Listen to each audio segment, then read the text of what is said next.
Tale of Werewolves, Alphas, and Fated Destinies, written by Olivia Stone. The holding cell smelled like despair and unwashed bodies, a combination that Celine Frost had been breathing in for the past 3 days, while she waited for her turn to be paraded across the auction block, like cattle being prepared for slaughter. And she'd spent those 72 hours trying to convince herself that whatever came next couldn't possibly be worse than the life she was leaving behind. Though deep down she knew that was probably a lie she was telling herself to maintain some fragile thread of sanity. Her long silver hair, which fell to her waist in waves that caught what little light filtered through the barred window high above their underground prison, was tangled and matted despite her attempts to keep it neat with her fingers, and her storm-gray eyes, which her mother had once told her were the color of winter clouds heavy with snow, were red-rimmed from crying and lack of sleep. Though she'd tried so hard not to cry, because crying meant accepting that this was really happening, that she was really about to be sold to the highest bidder, like a piece of furniture someone no longer wanted. The other Omegas in the cell were in various states of distress,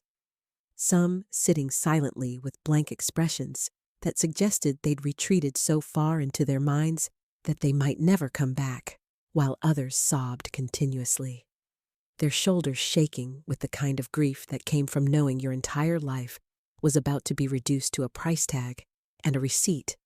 and Celine found herself somewhere in between those two extremes, trying to hold on to her composure while simultaneously feeling like she was drowning in the reality of what Alpha Ronan Blackthorn had done to all of them.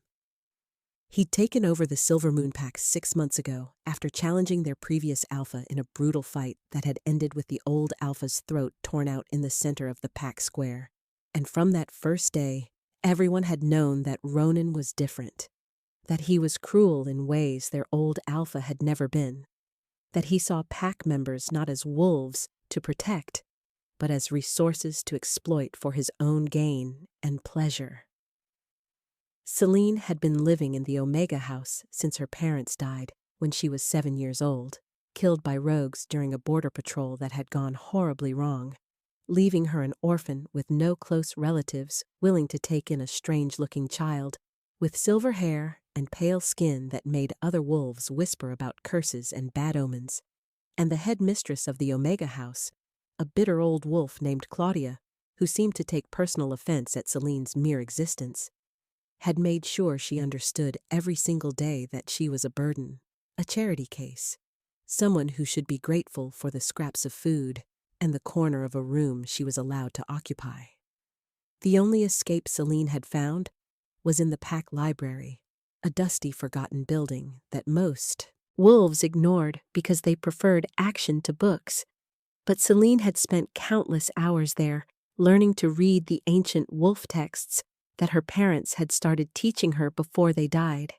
immersing herself in languages that had been dead for centuries and histories that most modern wolves had completely forgotten, finding comfort in the words of wolves long dead who couldn't judge her for her appearance or her status or her inability to be anything other than what she was. When Ronan had announced that he was selling the unclaimed Omegas to pay off pack debts that everyone suspected he'd created himself through gambling and bad investments, Celine had felt a terror so profound it had made her physically sick, vomiting in the corner of her small room while Claudia had stood in the doorway and told her coldly that maybe whoever bought her would teach her to be useful for once in her worthless life. They'd been given 1 day to prepare, which really meant 1 day to say goodbye to the only home they'd ever known, however terrible that home had been. And Celine had spent that day in the library, running her fingers over the spines of books she'd never get to read, whispering apologies to her parents' memories for becoming exactly the kind of failure she'd always feared she would be, trying to memorize the feeling of being surrounded by knowledge and history, because she had no idea if wherever she ended up would allow her access to books, or if her new owner would care that reading was the only thing that made her feel remotely human. The journey to the Iron Chain auction house had taken 2 days in a cramped wagon with bars on the windows, and Celine had watched the familiar landscape of her packed territory disappear behind them, replaced by increasingly hostile wilderness and eventually the cold gray stones of neutral territory, where the auction house stood like a monument to everything wrong with their world, its walls stained dark with age and probably blood, its windows narrow and unforgiving, its very presence a reminder that not all wolves believed in the moon goddess's teachings about protecting the vulnerable and honoring the sacred role of omegas in pack society. When they'd arrived, guards had grabbed them roughly, shoving them down stone stairs into the underground cells where they'd spent 3 days waiting, listening to the screams and sobs of other omegas who were being prepared for auction in ways that Celine tried very hard not to think about too closely, knowing that her turn would come soon enough, and that imagining it ahead of time would only make the reality worse when it finally happened. This morning, the 4th morning of their imprisonment, the guards had come for all of them at once, dragging them out of the cells and into a large room that smelled of harsh soap and fear, where they were stripped of their clothing despite their protests and tears, forced into stone baths filled with water so hot it burned their skin red, scrubbed until they were raw by women with hard hands and harder hearts, who told them to stop crying because they needed to look presentable for the buyers who'd paid good money to attend tonight's auction. Celine had tried to maintain some shred of dignity, had tried to wash herself so these strangers wouldn't put their hands on her body. But one of the women had grabbed her silver hair and yanked it backward, telling her that she didn't get to make choices anymore, that she was merchandise now, and merchandise didn't get dignity or autonomy or anything except what its future owner decided to give it. And Celine had felt something inside her crack at those words, some last defense she'd been maintaining against the full horror of her situation, finally crumbling under the weight of this new reality. After the bathing came the dressing, which was somehow worse because at least the bath had been about getting clean, but the dressing was explicitly about making them appealing to buyers, about displaying their bodies in ways that made it clear they were being sold not just for labor, but for breeding and pleasure and whatever else wolves with enough money wanted to use an omega for when they had complete ownership over another living being. The guards forced them into sheer white slips that left almost nothing to the imagination, the fabric so thin that Celine could see her own skin through it,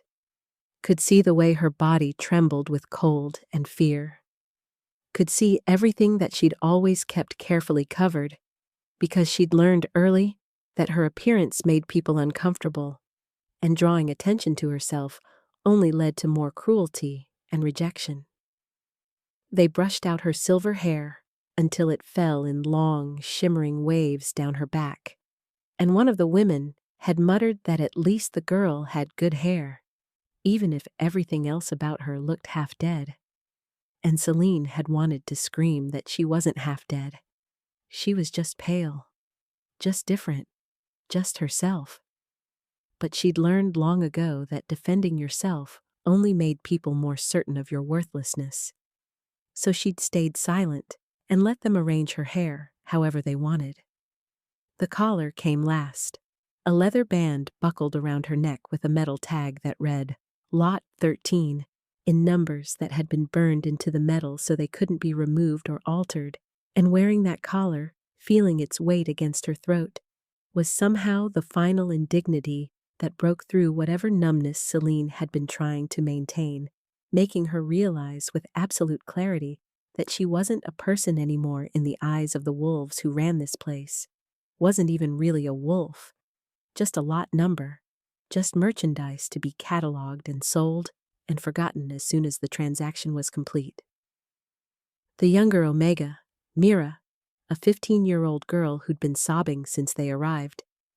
had looked at Celine with such desperate hope in her eyes, as if Celine might somehow have answers, or comfort, or a way to make this better. And Celine had taken her hand and whispered that they needed to be brave, that they needed to survive tonight, that maybe whoever bought them wouldn't be as cruel as Alpha Ronan had been. Though even as she said the words, she could hear how hollow they sounded, how much they were lies she was telling both of them, because the truth was too terrible to speak aloud. Now they were standing in a line backstage at the auction house, and Celine could hear the crowd beyond the heavy curtain, could hear male voices shouting and laughing, could smell the alcohol and testosterone and predatory excitement that filled the air like smoke, thick and choking and impossible to escape. The auctioneer, a sleazy wolf named Gerald, who had a way of looking at them that made Celine's skin crawl like insects were walking across her flesh, was walking down their line making final inspections, adjusting clothing here, pinching cheeks there to make them look more flushed and healthy, commenting on their various attributes in a way that made it clear he saw them as objects to be appraised, rather than living beings with thoughts and feelings and dreams that were being systematically destroyed. When he reached Celine, his inspection was brief and dismissive, his lip curling as he took in her silver hair and pale skin and gray eyes that refused to look away from his gaze, even though every instinct told her to be submissive and small and unnoticeable, because being noticed had never brought her anything good. Silver hair, too pale, looks half dead already, Gerald muttered to his assistant, a thin man with calculating eyes who was taking notes on a clipboard, and the words cut deeper than Celine wanted to admit, because they were just a variation on comments she'd heard her entire life. The same judgment that had followed her from childhood through adolescence and into adulthood. The constant reminder that her appearance marked her as other, as different, as less than what a proper Omega should be. We'll auction her last, when the buyers are desperate or drunk enough not to care that she looks like a ghost that forgot to die, and we'll start the bidding low so we don't embarrass ourselves trying to get decent money for damaged goods. He continued, and Celine felt Mira's hand tighten around hers, because even this young girl understood what those words meant. Understood that Celine was being marked as worthless before she even set foot on the auction block. Understood that sometimes the cruelest thing about being sold was learning exactly how little value the world placed on your existence. The auction began with sounds that would haunt Celine for the rest of her life, the auctioneer's voice booming through the curtain as he welcomed the crowd and promised them quality merchandise. The roar of approval from hundreds of male voices. The scrape of the first Omega's feet against the wooden stage as she was dragged out into the lights. And then the rapid-fire calling of bids that rose higher and higher until finally the hammer came down and the first girl was sold for 6,000 gold pieces to a pack alpha who wanted a breeder for his son. One by one, the Omegas were taken from their line and paraded across the stage, and one by one, Celine heard them being sold, heard the amounts that wolves were willing to pay to own another living being, heard the crude comments and laughter, and sometimes arguments when two buyers wanted the same Omega and had to outbid each other for the privilege of ownership. And with each sale, the remaining Omegas grew more terrified because they could hear in those transactions exactly what their future held. Exactly how little their desires or fears or hopes mattered when someone else held the power to buy them, like they were horses or furniture or any other commodity that could be purchased and used and discarded when it was no longer useful. When Mira's turn came, Celine had to physically restrain herself from trying to hold the girl back. Had to watch helplessly as the 15-year-old was dragged onto the stage crying and begging for mercy that would never come. Had to listen as the bidding started at 3,000 and rose quickly to 5,000 gold pieces before a merchant known for collecting young Omegas placed the winning bid. And Celine felt something like rage burning through her terror, because this child should have been in school, learning and playing and dreaming about her future mate and her future pack, not being sold to a man whose reputation for cruelty was whispered about, even in packs as far away as Silvermoon. The guards brought Mira back through the curtain to be processed and taken away by her new owner, and the girl looked at Celine with such betrayal in her eyes, as if Celine had somehow promised to protect her, and then failed, and Celine wanted to scream that she was sorry, that she would have saved Mira if she could have, that she would have saved all of them if she'd had any power at all. But she had no power, had never had any power, had spent her entire life being powerless and watching other people make decisions about her fate, while she stood by and accepted whatever they decided, because acceptance was the only survival strategy she'd ever learned. Finally, after what felt like hours but was probably only 90 minutes, Celine was the only Omega left backstage, and Gerald's assistant came to get her with rough hands that gripped her arm hard enough to bruise, dragging her toward the stage while she tried to keep her breathing steady, tried to remember that she'd survived 24 years of being unwanted and unloved, and maybe she could survive this too, though she honestly didn't know if survival was worth it anymore, when survival meant belonging to someone who'd paid money to own her, like she was a thing instead of a person. The stage lights were blinding after the darkness backstage, so bright that Celine couldn't see the crowd at all, could only hear them, their voices washing over her like a wave of judgment and assessment and casual cruelty that made her want to curl into a ball and disappear.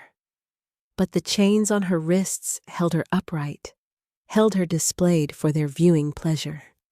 held her trapped in this nightmare that she couldn't wake up from, no matter how desperately she wanted to open her eyes and find herself back in her small room in the Omega house, where at least she'd been unloved, but not actively sold.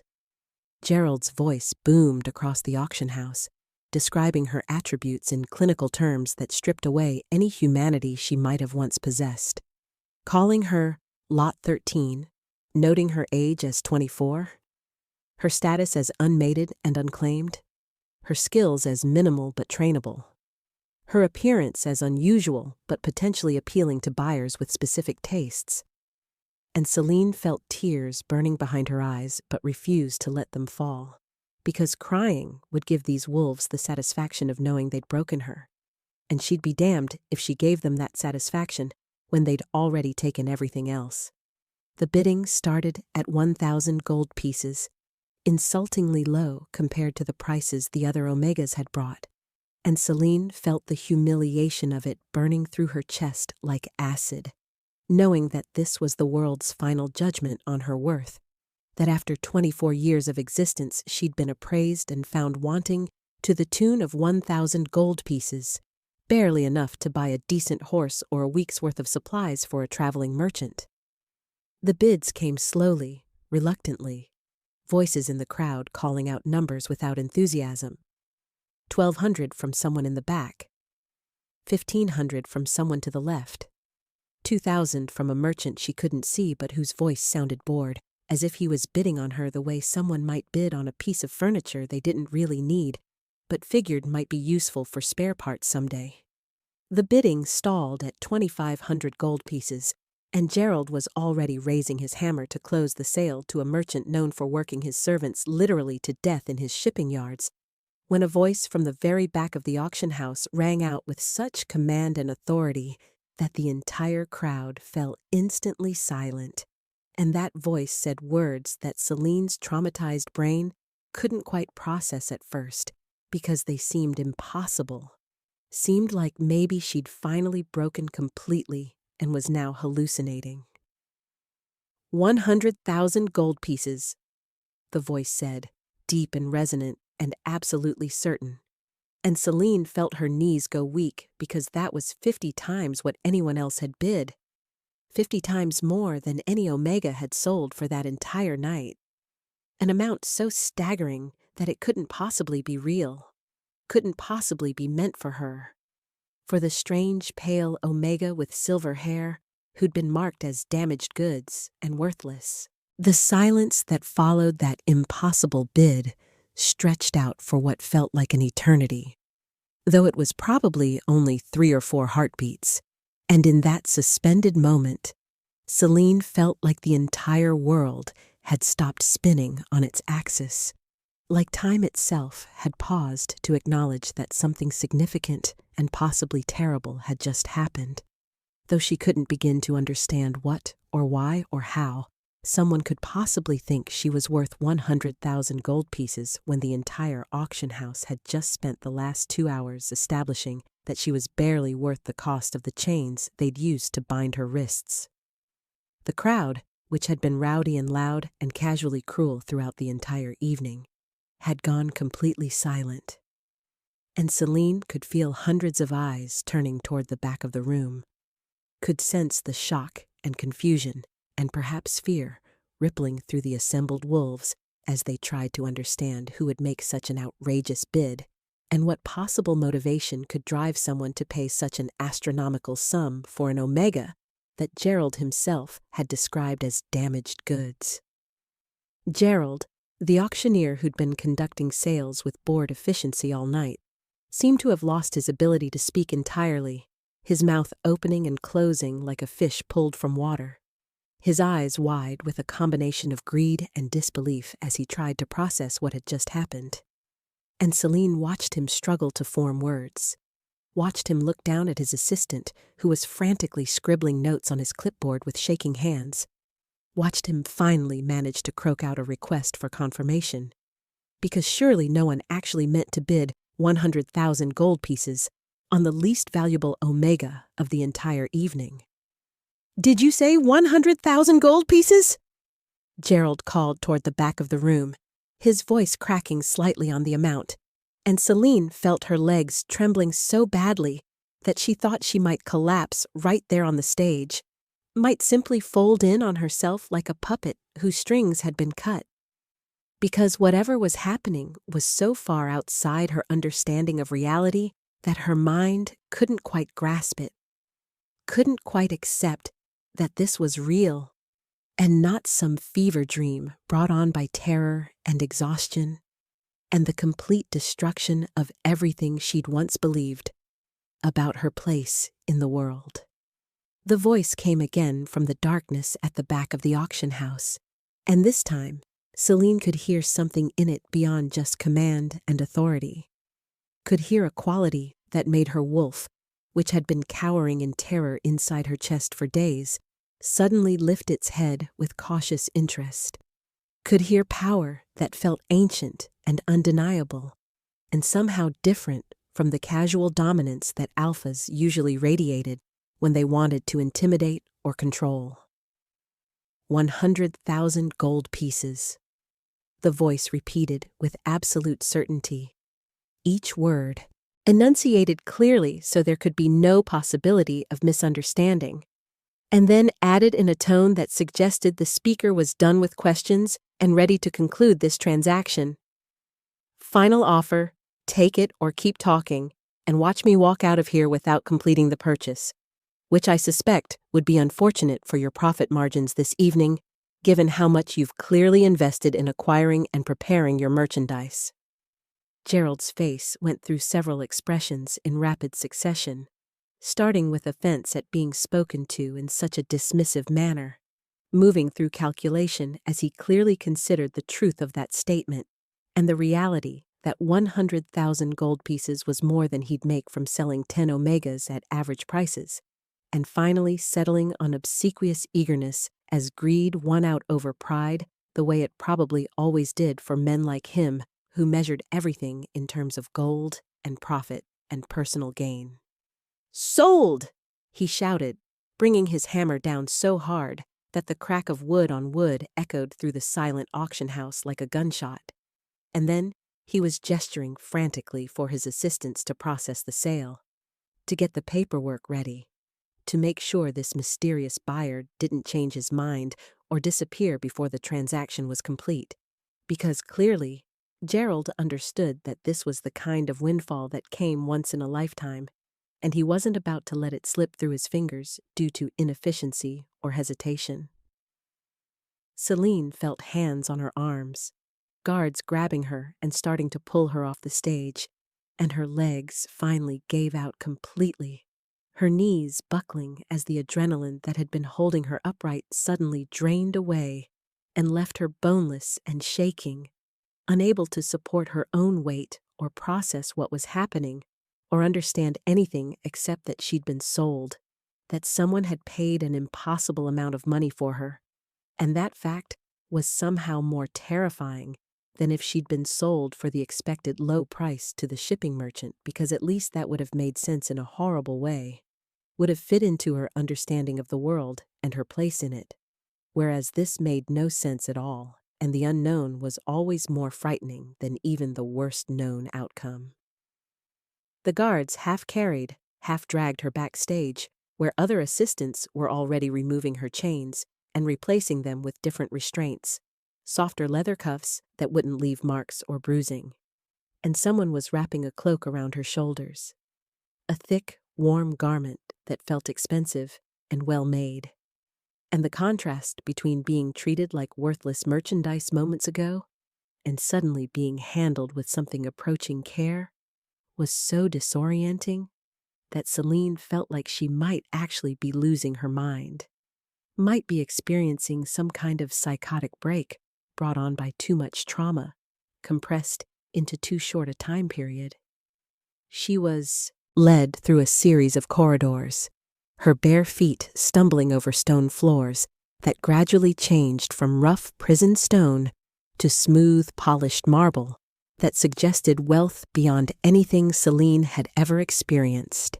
and eventually she was brought to what appeared to be a private chamber, luxuriously appointed with furniture that probably cost more than her entire pack house back in Silvermoon, lit by soft, glowing crystals that cast warm light instead of the harsh torches that had illuminated the auction floor, and there were guards standing at attention along the walls. Wolves who moved with the kind of precision and discipline that spoke of serious military training rather than the casual brutality of the auction house security. One of Gerald's assistants pushed her into a chair, not roughly but firmly, making it clear that she was expected to sit and wait and not cause any problems. And then he was backing toward the door with the kind of nervous deference that suggested whoever had bought her was important enough that even the staff of the Iron Chain auction house, who saw wealthy and powerful wolves every single day, were intimidated by his presence or status or reputation. The door opened, and Celine heard footsteps, steady and unhurried, the sound of someone who was completely confident in their right to be here and their control over the situation. And she found herself staring at the marble floor because she couldn't bring herself to look up, couldn't bring herself to face whoever had just paid 100,000 gold pieces for the right to own her, couldn't bear to see what kind of wolf would spend such an obscene amount of money and what that expenditure might mean he expected in return. The footsteps stopped directly in front of her chair, close enough that she could smell him, pine and ice, and something else that made her wolf stir with interest despite her terror, could sense the power radiating from him in waves that made it clear he was an alpha of significant strength. And then he was speaking, and his voice was the same one that had called out the bid, deep and commanding, but somehow also gentle in a way that confused her, because gentleness and ownership didn't seem like concepts that should coexist in the same person or the same transaction. "Look at me," he said, not as a command despite his alpha authority, but as a request, almost a plea. And Celine found her head lifting before she consciously decided to obey, found her storm-gray eyes traveling up past expensive boots and well-fitted clothing and a powerful frame until finally she was looking at his face and feeling her breath catch in her throat because he was perhaps the most striking wolf she'd ever seen. Tall and built like a warrior, but with features that suggested intelligence and depth beyond mere physical strength. With a strong jaw and high cheekbones, and eyes that were an unusual silver-blue color that seemed to glow slightly in the soft light of the chamber. But it was his hair that made her wolf sit up and take notice, made something in her chest tighten with recognition or resonance or something she couldn't name. Because his hair was silver like hers, not the same shade exactly, because his was darker and shorter, cut in a style that suggested military precision, but still silver in a way that marked him as different, as other, as someone who understood what it meant to be judged for appearance before anyone bothered to learn who you were beneath the surface. "My name is Theron," he said, and there was something in the way he introduced himself, without titles or demands or expectations, that made Celine's carefully constructed walls of self-protection waver slightly, made her wonder if perhaps this situation might be marginally less terrible than she'd been imagining. "I know you're terrified right now, and I know you have no reason to trust anything I say, but I need you to understand something before we go any further, before we leave this place and begin the journey to your new home." And his use of the word home instead of prison or property or any of the other terms she'd been expecting made her wolf whine softly with confused hope, made her wonder if maybe she'd misunderstood everything about what was happening, though she couldn't quite let herself believe that because believing in kindness and then being proven wrong was more painful than just expecting cruelty from the start.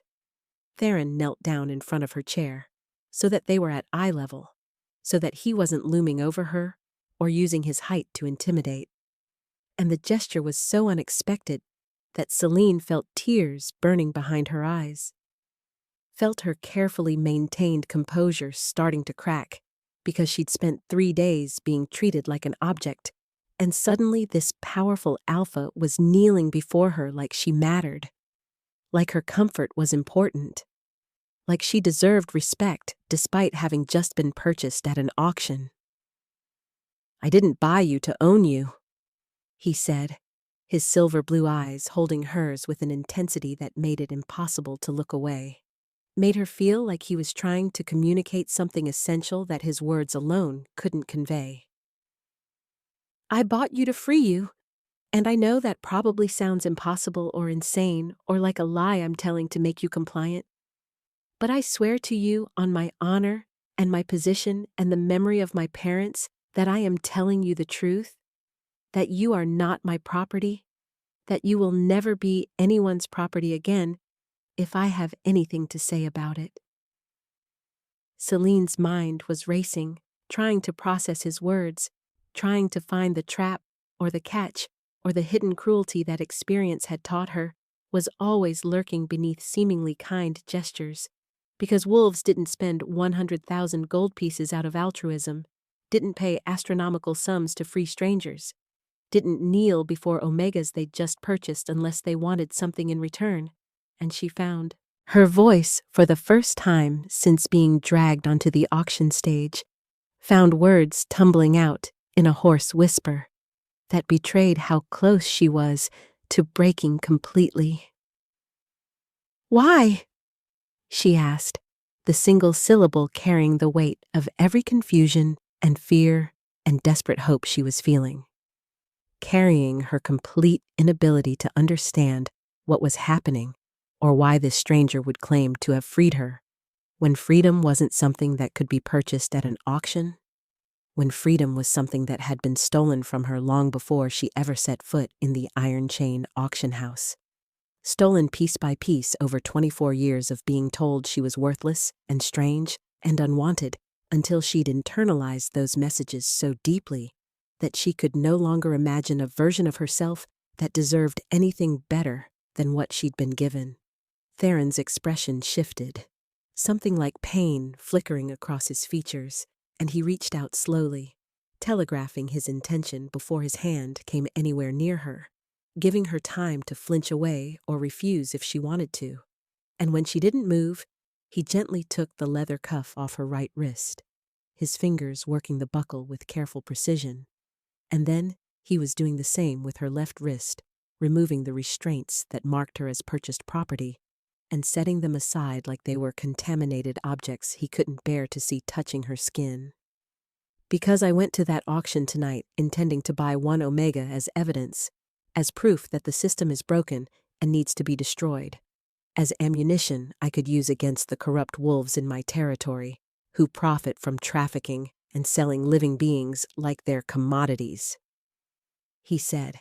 his voice low and intense, and Celine felt her breath catching, because there was something in his tone that suggested he was telling her something important, something true, something that mattered beyond just her individual situation. "But then I saw you standing on that stage, and I felt something I wasn't expecting, something that made all my careful political calculations irrelevant, and I knew that I couldn't let anyone else buy you, couldn't let you go to some merchant or pack alpha who would treat you like property, couldn't walk away from you even though that would have been the smart thing to do, the safe thing to do, the thing that wouldn't complicate my plans or put you in the center of a political situation you never asked to be part of." He pulled off the cloak he'd been wearing and wrapped it around her shoulders over the thin one the assistants had provided, the fabric heavy and warm and smelling like him, like pine and ice and something uniquely masculine that made her wolf rumble with approval despite her human mind's continued wariness and confusion. And then he was standing and offering her his hand, not grabbing or demanding, but offering, giving her the choice to accept his help or refuse it, giving her agency in a situation where she'd had none for days. "I'm taking you to the Northern Kingdom," he said, and something in the way he said it, with the kind of automatic authority that suggested he was used to making declarations that changed the fate of territories, made Celine's mind start putting together pieces she'd been too traumatized to notice before. Made her wonder exactly who this Theron was and what Northern Kingdom meant in this context, though she was almost afraid to ask because the answer might be more overwhelming than she could handle in her current state. "You'll have your own chambers, your own space, the freedom to go where you want and do what you want within the palace grounds, and I swear to you that no one will touch you without your permission. No one will hurt you or use you or treat you as anything less than a guest who deserves respect and dignity and the time to heal from what was done to you." Celine stared at his offered hand, at the choice he was giving her, and she knew that she should be suspicious, should be looking for the trap, should be protecting herself from the inevitable disappointment when his kindness revealed itself to be conditional or temporary or contingent on her compliance with whatever he actually wanted from her. But she was so tired of being afraid, so exhausted from years of protecting herself from people who hurt her anyway, despite all her careful walls and defenses, so desperate for even a moment of believing that maybe someone saw her as something other than a burden or a curse or an inconvenience to be managed. She reached out with a trembling hand and placed it in his, feeling his fingers close around hers with gentle strength, feeling warmth seeping into her cold skin, feeling something inside her chest unclench just slightly, just enough to let her take a full breath for the first time in hours, and when he helped her stand, she found that her legs would support her weight after all, found that she could walk beside him as he led her toward the door, found that perhaps she hadn't been completely broken by everything that had happened, even though she'd been so certain that she had been. They walked through more corridors, and Celine was vaguely aware of guards falling into formation around them, of Gerald appearing to hand over paperwork and receipts with an obsequious smile that suggested he was still trying to make sure his unexpected windfall didn't evaporate, of assistants and functionaries bowing as they passed in a way that confirmed her growing suspicion that Theron was someone far more important than just a wealthy wolf with a conscience. And eventually, they emerged into the cold night air where carriage waited, beautiful and ornate, with crystal fixtures that caught the moonlight and threw rainbow reflections across the snow. Theron helped her into the carriage with the same careful respect he'd shown inside,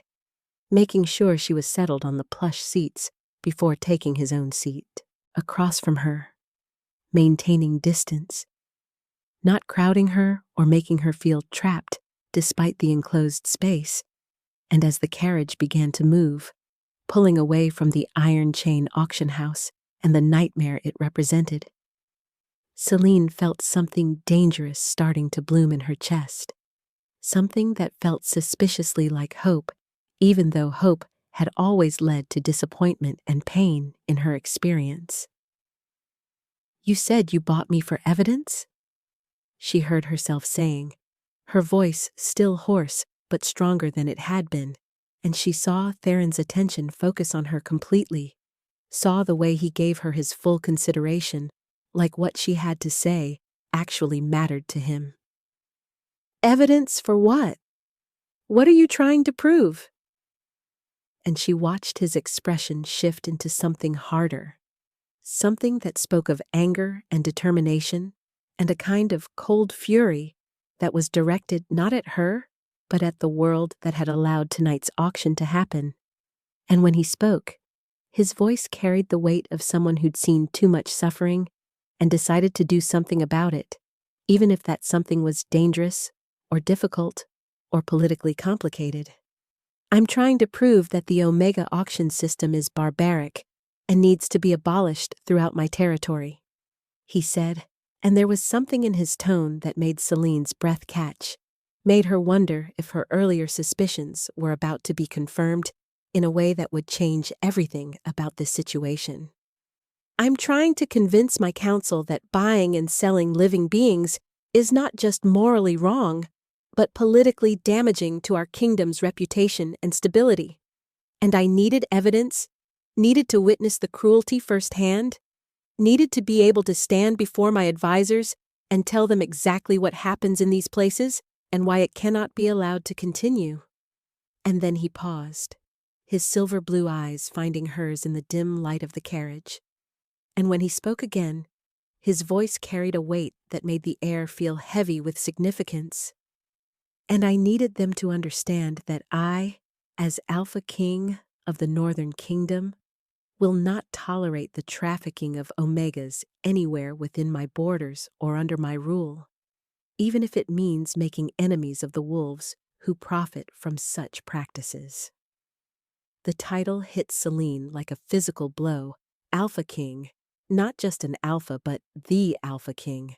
ruler of the largest and most powerful werewolf territory in their entire region, and suddenly everything made sense in a terrible, overwhelming way.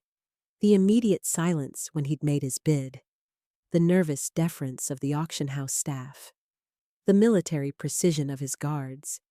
the casual authority in every word he spoke, and Celine felt her mind reeling because she'd been bought by royalty, had been purchased by the most powerful wolf in the kingdom as part of some political crusade, and she didn't know whether to be relieved that he apparently really did intend to free her, or terrified that she'd somehow become a pawn in games of power and politics that she couldn't begin to understand. "You're the Alpha King,"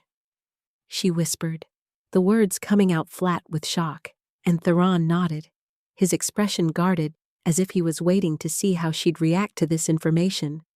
waiting to see if knowing his true identity would change how she saw him or what she thought about the freedom he'd promised her. And Celine felt her carefully constructed composure finally shattering completely as the full weight of everything that had happened crashed down on her all at once, as she realized that her life had just become infinitely more complicated than she'd ever imagined possible. And she heard herself asking in a voice that broke on the last word, "What have you done?" The journey to the Northern Kingdom took 6 days through mountain passes that grew progressively more beautiful and more treacherous with each mile. And during those 6 days, Celine experienced a fundamental shift in her understanding of the world and her place in it. Though the transformation was neither quick nor easy, but rather a slow, painful process of unlearning 24 years of carefully constructed beliefs about her own worthlessness and beginning to imagine, however tentatively, that perhaps she might be something more than the burden and curse that everyone had always told her she was. Theron had been patient beyond anything Celine had thought possible from an alpha, especially an alpha king who could presumably demand anything he wanted and expect immediate obedience. But instead, he'd given her space and time and the freedom to process her trauma at her own pace, never pushing, never demanding, never making her feel like his kindness came with strings attached or expectations that she'd be required to fulfill once they reached his palace and she'd had time to recover from the horror of the auction. That first night in the carriage, after she'd asked him what he'd done with such broken desperation in her voice, Theron had explained everything with a thoroughness that suggested he understood she needed complete information to feel even remotely safe, had told her about his parents' deaths 5 years ago, and how he'd inherited a kingdom with deeply entrenched systems of oppression and exploitation that he'd been working to dismantle ever since, had described the Omega auction system and how it operated with the tacit approval of powerful wolves who profited from trafficking, had outlined his plan to present her as living evidence before his council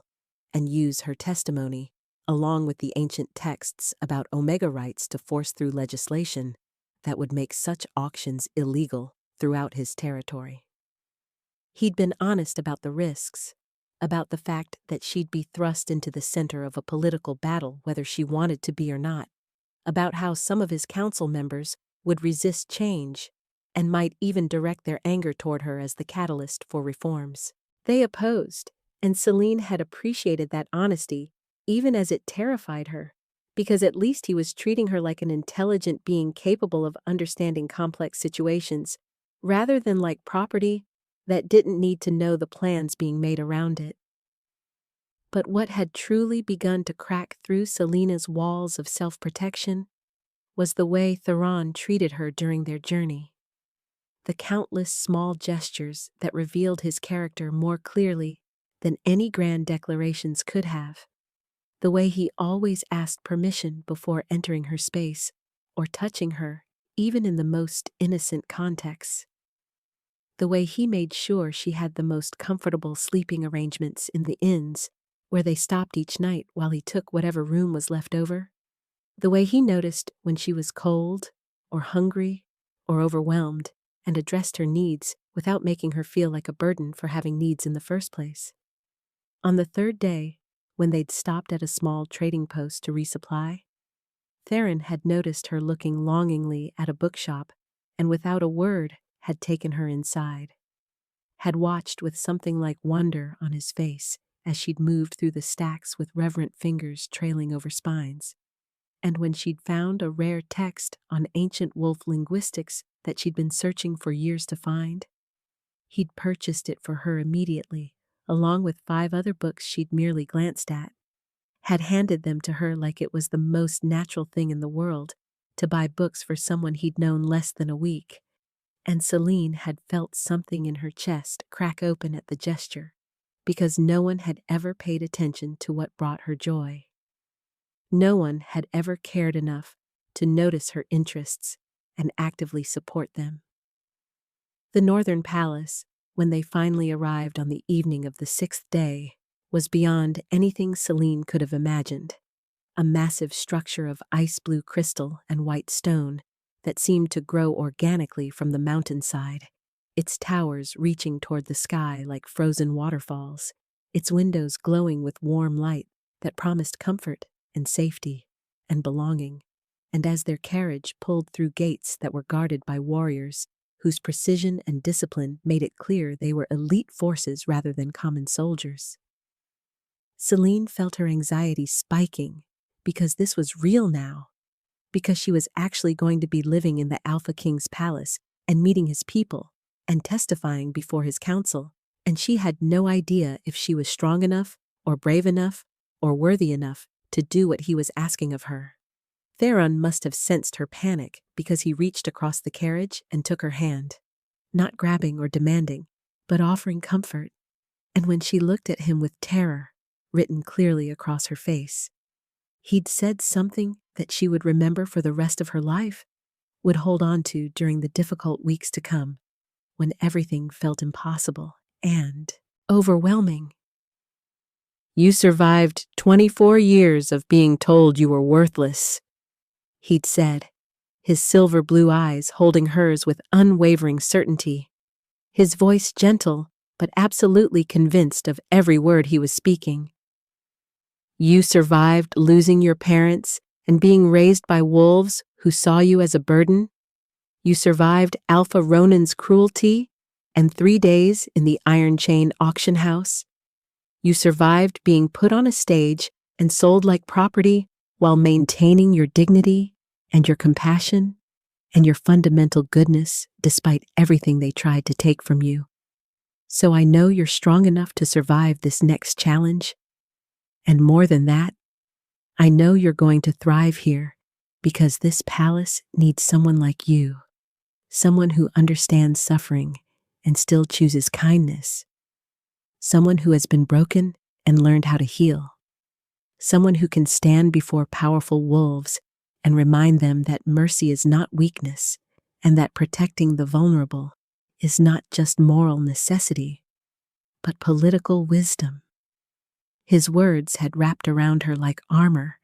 had given her something to hold on to as she'd stepped out of the carriage and into her new life, had made her feel like perhaps she could do this after all, could be the person he seemed to believe she was, even though she'd never seen herself that way before. The first 2 weeks in the palace had been a blur of new experiences and overwhelming emotions, of meeting staff members who treated her with respect that felt unearned, of being given chambers that were more luxurious than anything she'd ever imagined, with a balcony overlooking mountains that took her breath away, of having access to the royal library, which was so vast and comprehensive that Celine had actually cried the first time Elder Meredith, an ancient wolf healer who'd immediately adopted a maternal attitude toward her, had shown her the collection and told her she could read anything she wanted whenever she wanted, without needing permission or explaining herself. Theron had been careful to give her space during those first weeks, had let her explore and settle and begin to feel safe before introducing her to the political realities that awaited, had protected her from the curious eyes of courtiers and the calculating assessments of council members who'd heard rumors about the mysterious Omega their king had purchased at auction for an astronomical sum and brought home to the palace for purposes that were not yet clear to anyone except his inner circle. It was Elder Meredith who'd first explained to Celine about the mate bond, about the significance of Theron's behavior toward her, about why he'd been so careful and patient and respectful in ways that went beyond simple kindness or political strategy. And the revelation had hit Celine like a lightning strike because suddenly, so many things made sense. The way her wolf had responded to him from the very beginning, the way she felt calmer and safer in his presence despite having every reason to be terrified of him, the way he looked at her sometimes when he thought she wasn't paying attention, with an expression that suggested he was seeing something precious and irreplaceable and desperately desired. "He knew the moment he saw you on that auction stage," Meredith had said, while they'd been working together in her medicinal garden, planting herbs that would be used for healing teas and poultices, and Celine had been grateful for the physical work because it gave her something to do with her hands while her mind raced to process this information. He felt the mate bond snap into place, and that's why he bid such an outrageous amount. Not just because he needed evidence for his political reforms, but because his soul recognized yours, and he couldn't let anyone else claim you. Couldn't let you go to some merchant or alpha who would hurt you or use you or fail to see how extraordinary you are beneath the trauma they've layered onto you. The knowledge that Theron was her fated mate, that the moon goddess had marked them for each other before either of them was born, should have terrified Selene because mates marked each other and marking meant bonding. And bonding meant vulnerability and trust and all the things she'd learned to protect herself against. But instead, she'd felt something like relief flooding through her, because it explained the pull she'd been feeling toward him. The way she'd started to trust him despite all her carefully constructed defenses. The way she'd caught herself watching him during meals or council preparations, and thinking that maybe, possibly, she could imagine a future where she allowed herself to be happy. But she'd also been afraid because her past was full of rejection and abandonment, and every time she dared to hope for connection or belonging, life had proven that hope to be foolish and naive, and she didn't know if she could survive being rejected by her fated mate. Didn't know if she was strong enough to offer her heart to someone and watch them decide she wasn't worth keeping after all.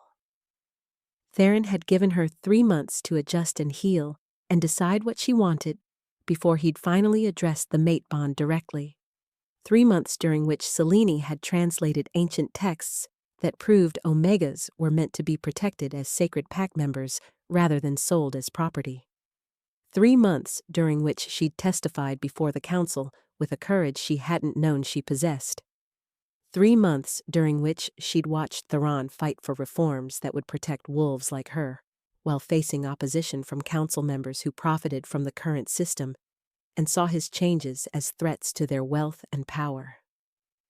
The day he'd finally spoken to her about the bond had been after a particularly brutal council session where conservative members had questioned Selene's testimony and suggested she was lying or exaggerating to please the king. And she'd fled to the library afterward, feeling worthless and ashamed, and like maybe they were right. Maybe she was just a damaged Omega who couldn't be trusted. Maybe Theron's faith in her had been misplaced. He'd found her there hours later, curled up in a window seat with a book she wasn't actually reading, and he'd sat down beside her without asking permission, because by then they'd developed the kind of comfort with each other that made permission implicit.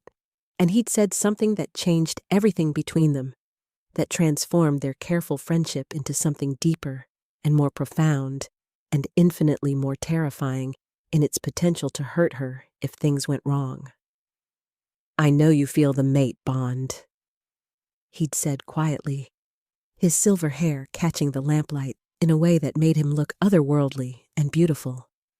And Selene had frozen because she'd been so careful not to acknowledge it. So determined to pretend she didn't feel the pull toward him that grew stronger every day. "I've known since the carriage ride from the auction house when you finally relaxed enough to let your guard down, and I felt the bond settle into place on your side the way it had already settled for me. And I've been waiting for you to be ready, giving you time to heal and adjust, and decide what you want without pressure or expectations, or any sense that my feelings created obligations you had to fulfill." Selene had looked at him then, really looked at him, seeing past the Alpha King title and the political reforms, and the careful patience to the man underneath. The lonely wolf who'd lost his parents and spent 5 years carrying the weight of an entire kingdom on his shoulders. The male who'd paid 100,000 gold pieces not for political evidence, but because his soul had recognized its other half, standing on an auction stage in chains. The alpha who'd been courting her so carefully that she'd almost missed it, bringing her books and protecting her from council politics, and sitting outside her door on nights when she had nightmares, though he thought she didn't know about that last part. "I'm terrified," she'd admitted, the words coming out in a whisper because saying them out loud made them real,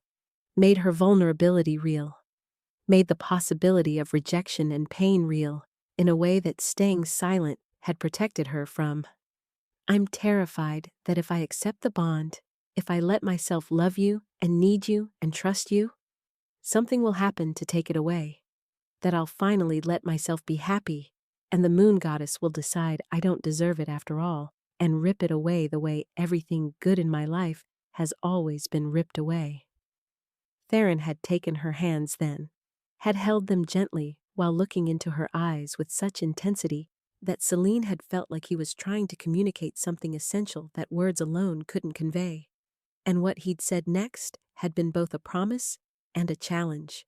both a reassurance and an acknowledgement that life offered no guarantees, but some things were worth the risk anyway. "I can't promise that nothing bad will ever happen,"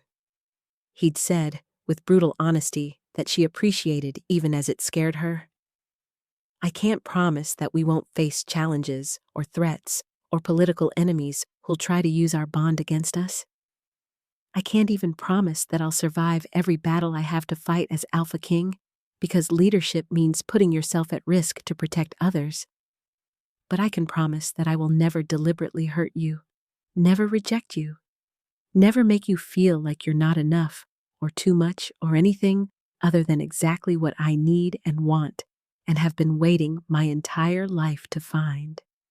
I can promise that accepting this bond means you'll have a partner who sees you, really sees you, who values your intelligence and your kindness and your strength, who will fight beside you and protect you, and build a future with you where you never have to be afraid of being sold or abandoned or told you're worthless ever again."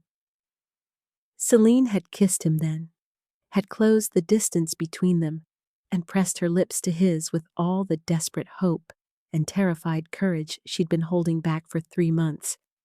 had felt the mate bond flare between them like lightning, hot and electric, and absolutely right in a way that made her wonder how she'd ever doubted this, how she'd ever believed she could walk away from this connection when it felt like coming home after a lifetime of wandering. Theron had kissed her back with a passion that took her breath away, but also a gentleness that reminded her he understood her trauma. Understood that trust was something she'd have to learn slowly. Understood that accepting the mate bond was just the first step in a longer journey toward healing and happiness, and the kind of partnership that required vulnerability she'd never been brave enough to offer anyone before. When they'd finally broken apart, both breathing hard and the mate bond singing between them with joy and recognition and absolute certainty, Celine had felt something inside her chest finally, fully relax. Some last defense she'd been maintaining against hope and happiness, and the possibility of being loved finally crumbling under the weight of Theron's devotion and her own desperate desire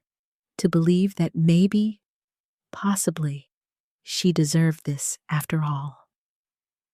The mating ceremony had been held under the full moon with the entire Northern Kingdom in attendance, and Selena had worn silver silk that matched her hair and felt like liquid moonlight against her skin,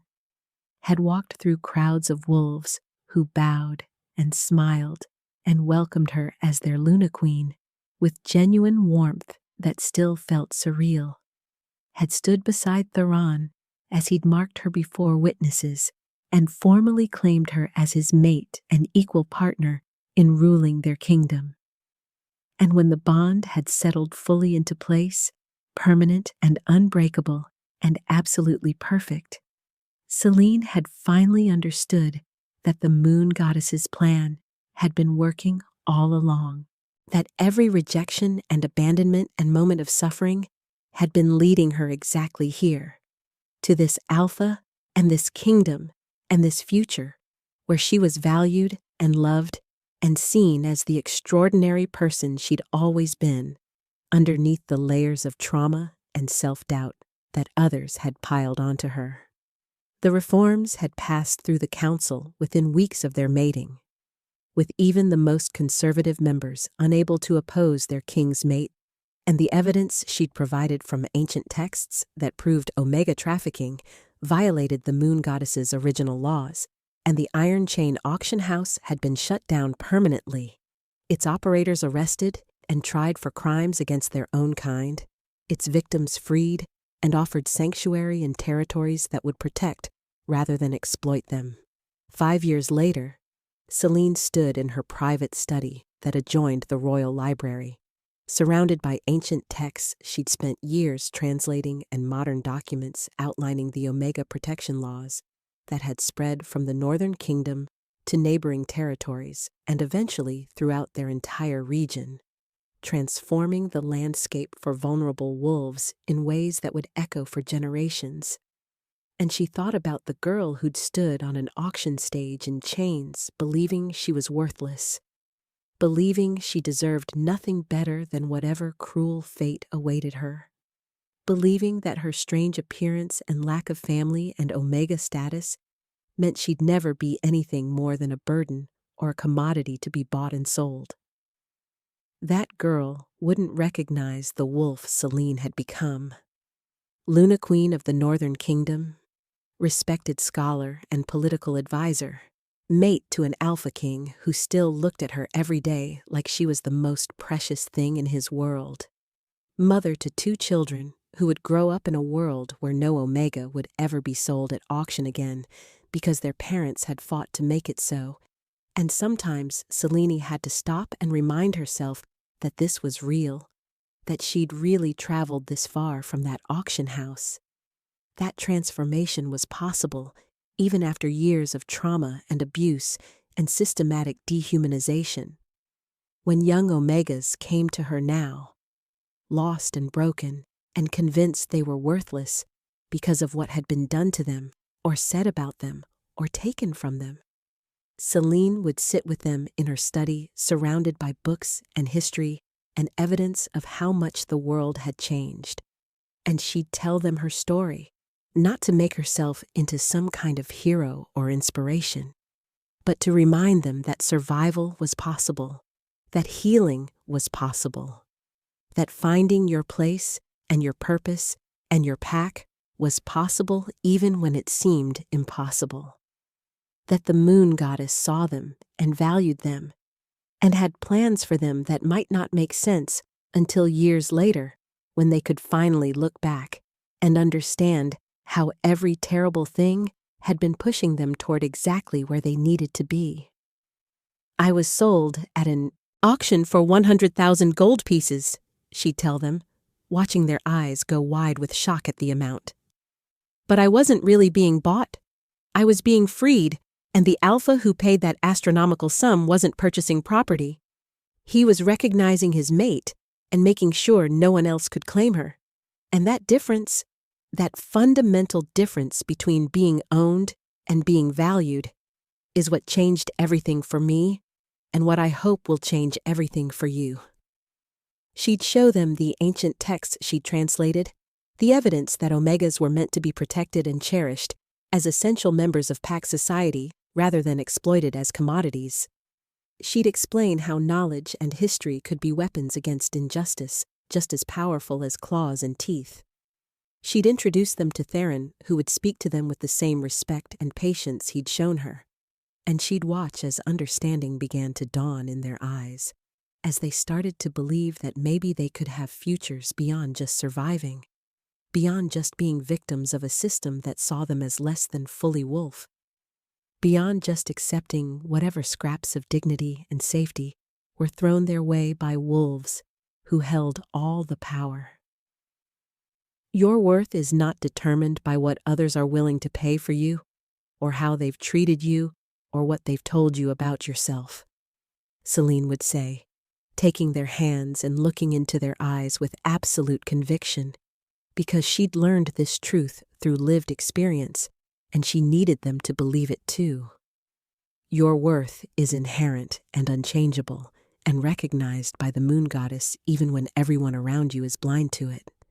And sometimes the journey to discovering that worth is painful and long and full of moments where you want to give up. But I promise you that on the other side of that journey is a life where you're valued and loved and seen for who you really are. And that life is worth fighting for, worth surviving for, worth believing in even when belief feels impossible. The moon was rising over the mountains outside her study window, casting silver light across the snow-covered peaks, And Celine felt Theron's presence before she heard him, felt the mate bond humming with contentment and love, and the deep satisfaction of a partnership that had weathered challenges and grown stronger through each trial. And when he entered her study and wrapped his arms around her from behind, pressing a kiss to her silver hair, she leaned back against him and felt the rightness of it, felt the certainty that this was exactly where she was meant to be, felt gratitude for the moon goddess's plan, even though she hadn't understood it at the time, even though the auction had been terrifying and traumatic and something she still had nightmares about occasionally. "What are you thinking about?" Theron asked, his voice warm against her ear, and Celine smiled, because after 5 years, he could read her moods perfectly. Could sense when she was reflecting on the past and needed either distraction or the space to process her thoughts. "I'm thinking about how far we've come," she said, turning in his arms so she could look up at his face, at the silver hair that matched hers and the silver blue eyes that still made her breath catch, at the male who'd seen her worth when she couldn't see it herself and had paid any price necessary to make sure she survived long enough to discover it. "I'm thinking about that girl on the auction stage who thought her life was over, who couldn't imagine a future beyond whatever horror waited for her, and I'm thinking about how grateful I am that you were there that night, that you felt the mate bond and acted on it, that you gave me time and space and patience to heal and learn to trust and eventually to love. And I'm thinking about all the Omegas we've saved through the reforms we fought for and how their lives will be different because we survived our own trauma and chose to fight back against the system that created it." Theron kissed her then, slow and deep and full of the love that had only grown stronger over 5 years of partnership. And when they finally broke apart, he rested his forehead against hers in the gesture that had become their private signal of connection and comfort, an unshakable bond. "I'd pay 100,000 gold pieces 1,000 times over," he said softly, his hands framing her face with tender reverence. "If it meant finding you, freeing you, building this life with you, because you weren't just my mate waiting to be discovered. You were my conscience waiting to remind me what really matters. My partner waiting to help me become the kind of king this kingdom deserves. My future waiting to show me that political power means nothing if it's not used to protect the vulnerable and transform unjust systems into something better." And Celine understood in that moment, truly understood, that being sold at auction hadn't been the end of her story, but the beginning. That sometimes the worst moments of our lives are actually doorways to futures we never could have imagined. That the moon goddess works in mysterious ways, but her plans are always perfect, even when we can't see the pattern until years later, when we can finally look back and understand how every painful step was leading us exactly where we needed to go. If you enjoyed Celine and Theron's story of transformation, redemption, and the kind of love that sees worth where others see only damage, please subscribe to this channel for more werewolf romance tales featuring fated mates, powerful alphas, courageous omegas, and the belief that no one is beyond saving or unworthy of love, regardless of what they've survived or what others have told them about themselves. Hit the notification bell so you never miss an upload, because I have so many more stories to share about wolves who find their way home after being lost, about mates who recognize each other against impossible odds, about kingdoms transformed by leaders brave enough to challenge unjust systems, and about the moon goddess's perfect plans that only make sense when we have the courage to trust in them even during our darkest moments. Leave a comment below telling me what you thought of this story, which moment resonated most deeply with you, whether you believed in Theron's intentions from the beginning, or if you were suspicious like Celine, and what kind of werewolf romance you'd like to see next, because your engagement and feedback help me create more content that speaks to what you're searching for in these stories of transformation and hope. Thank you for reading, Thank you for being part of this community, and I'll see you in the next tale of werewolves, alphas, and fated destinies.